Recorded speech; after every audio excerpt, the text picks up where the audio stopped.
I want to bring you to an inversion yoga class, you and your wife, if she wants to come. Where is it? Yeah, at Culver City. How's that? You're in no danger. Culver City is like fucking New Jersey to me. I got the baby up here. The problem with me is I don't like straying unless she's local. Yeah. If she's got to go somewhere, then I stay local. We'll come to you. If I go to jiu-jitsu, I don't bring my phone into jiu-jitsu. Good. Because I know my wife is lurking north.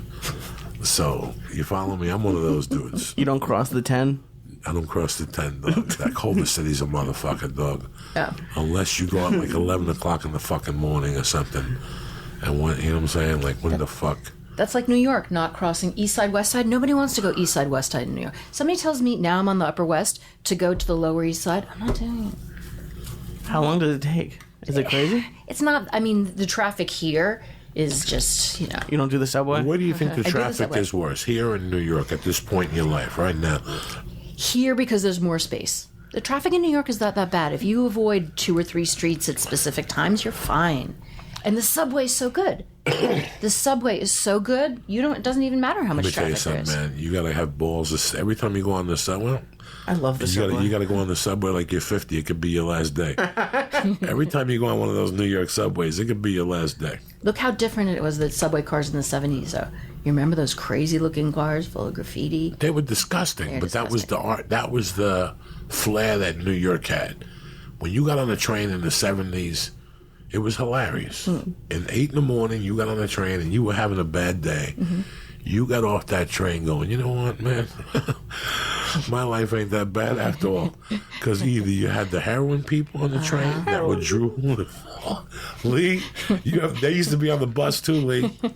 The number 1 bus from Jersey City, North Bergen, we'd get on there as kids and there'd be a heroin guy. And the first time those seats emptied next to him, we jump in them, we start throwing spitballs at him and shit till he woke up.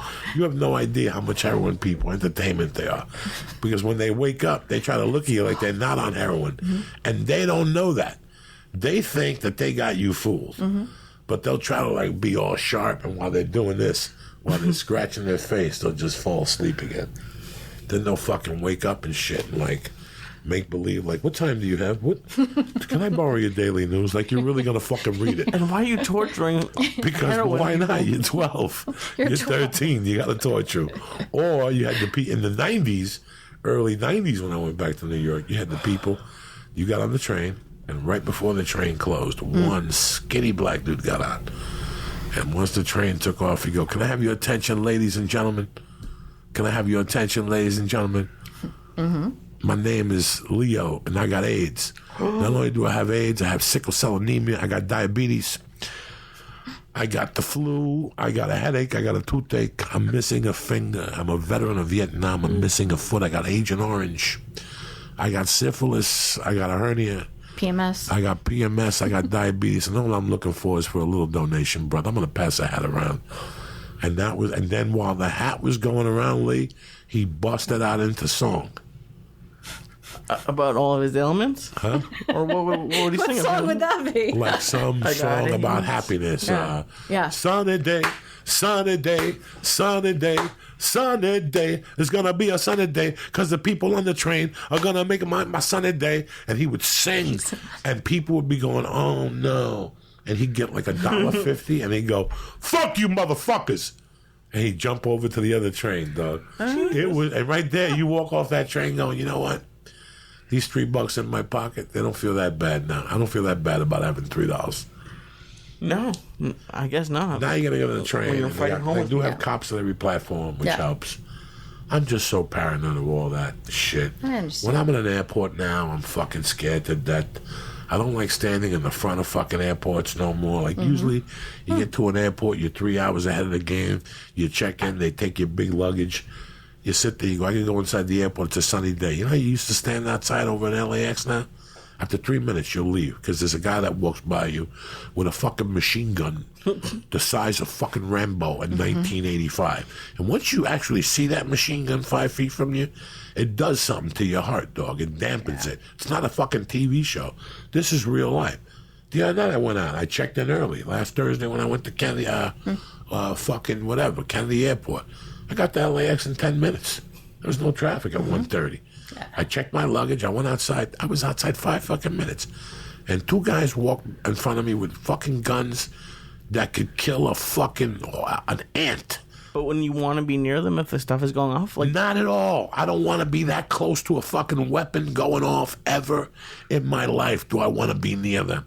I don't want them at the fucking airport.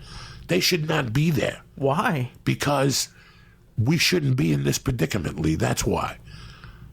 Yeah, but people are fucking bringing... They just brought a gun into LAX like a year or 2 ago. There's that fucking weird... The guy with that rifle. You're not getting my point, Lee. Okay, I'm sorry. When I was a kid... Right.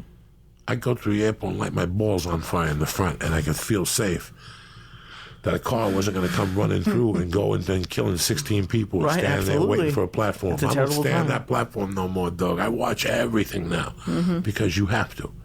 You have to. You have to watch everything. So, but to see it, it's like have you ever hugged somebody and when you go to hug them, they got a piece? No. Have you ever done that? When you go to hug them, they have a piece. It's a lot different. It's like touching somebody's fucking soul. Your whole body gets goose hairs, even if you love the person. Oh, absolutely. You love the person. When you hug somebody, let's say if they're just in New York and you bump into them and they got a piece, and I have friends that I would hug and they'd have illegal pieces on their back, my body would shake. Yeah, I can't even... Oh, my God. I don't need that in my life. You don't know what that's like, Lee, to hug somebody and they got a piece on them. I don't even think my brain would go to that. And they got 2 other dudes with pieces on them. But you grew up with them, so you got to stop and talk to them and hug them, and they want to buy you a drink and talk to you about the weather. But the whole time you're going, this guy's got a fucking piece on him. I know for a fact he ain't a fucking cop. Well, are they criminals or they just even if out? They're cops sometimes. When I see Bobby, I know he's a cop. When I hug him, my hand fucking freezes.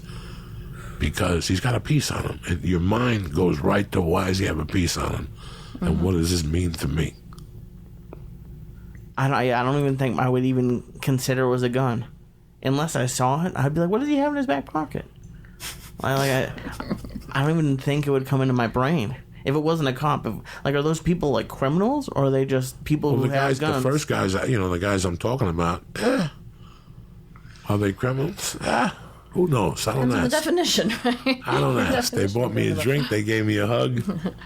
You need to hug more people, Lee. I think that's what it means, is Lee needs to hug more people so that you have more hugging experiences. I have a lot of... I'm a great hugger. That's the only thing that being chubby is good for, but...